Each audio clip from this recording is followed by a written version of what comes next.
baby! Hello, my honey! Hello, my ragtime gal! Suddenly you kissed my wife! Baby, my heart's on fire!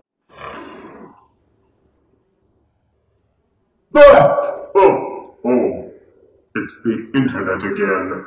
Well, I suppose you want to know what the answers are to the Transformers Tag Challenge issued by Dr. Lockdown. I shall endeavor to answer your questions about my Transformers collection. It depends on how you quantify favorite. If you mean the one you enjoy looking at the most, it's currently the Takara Tomy Destronian box set combined into Baldigus. The paint apps and beefier hands and feet make him even more fun to admire on the shelf than the Combiner Wars Bruticus figures they were based on. If by favorite you mean the ones that are the most fun to handle and transform, I would say Transformers animated leader Megatron. This figure is just fun. The transformation is efficient without being a chore, and both modes have gimmicks that make them enjoyable. Only the limited hip ratchets and lack of a waist rotation keep him from being a solid 10 deaths. All of this, of course, is quantified by the fact that your favorites can change depending on the newest lines that come out, because we're all fickle. Triptychon, I suppose. The Combiner Wars box sets come closer numerically, but Triptychon is still the most expensive. More than I should.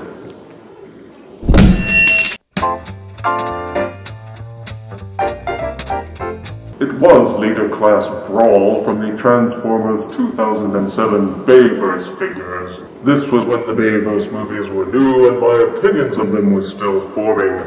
I got some of the figures, but was disappointed by almost all of them. Leader Brawl showed promise, but wound up becoming everything I came to hate about the Bayverse figures. The toys never looked as intricate as the movie counterparts. It was a struggle to transform him. And somehow, despite all the work they made you go through, he was still an unposable brick. I think he had knee and hip joints, but the leg kipple was so terrible, they may as well have not even bothered. They say the new Studio Voyager is better, but you only get one chance to make that first impression, am I right?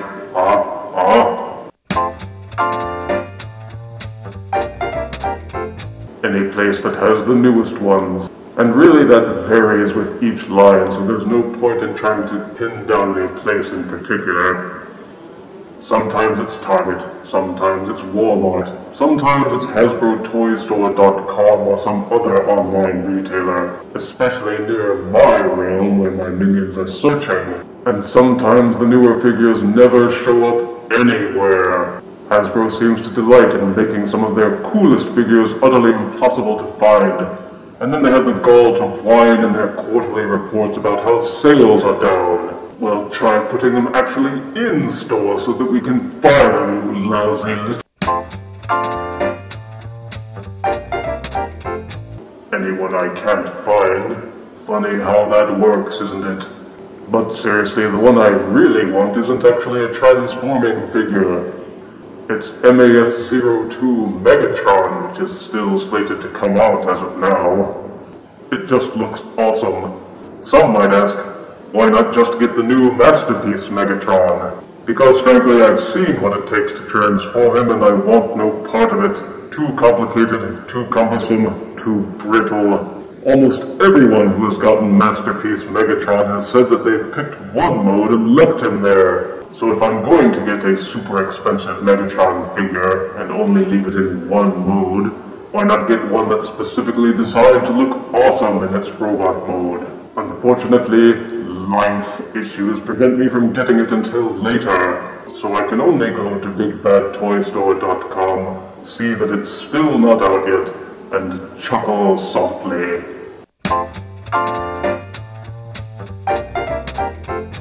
They've already remade most of them, actually. I've wanted a remake of Bruticus for some time, and Combiner Wars delivered a great one.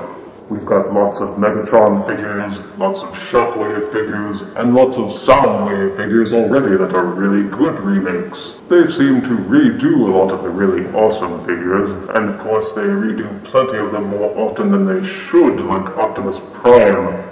And then of course there are some that I wish they would stop remaking, like Bumblebee.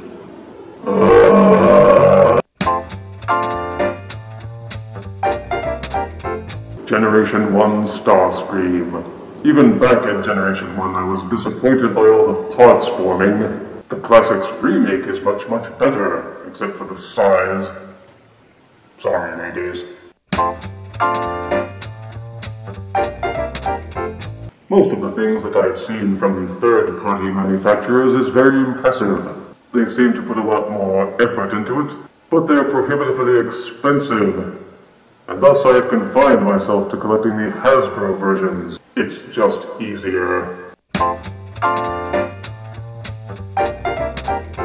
Never bought any, so I really couldn't say. I came close to getting Space Magnum back in Generation 1, because I wanted Shockwave, but he was nowhere to be found in stores. But as Shockwave himself was a knockoff of sorts, along with Jetfire, I guess I'm okay with them as long as they're done well.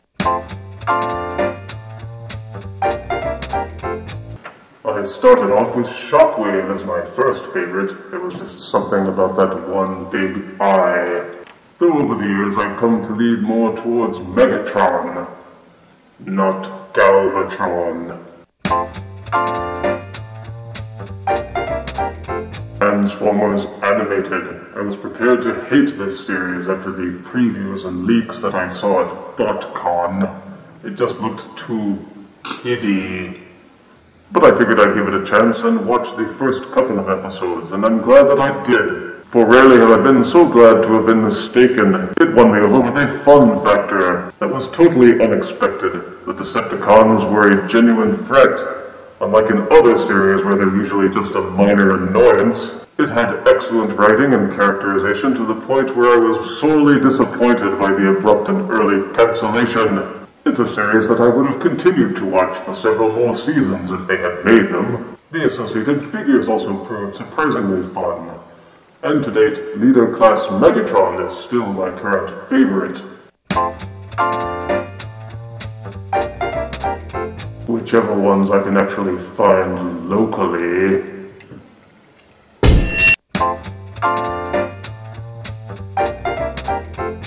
Oh, how I loathe them. The Bayverse movies are a cancerous polyp on the nose of the entire Transformers franchise.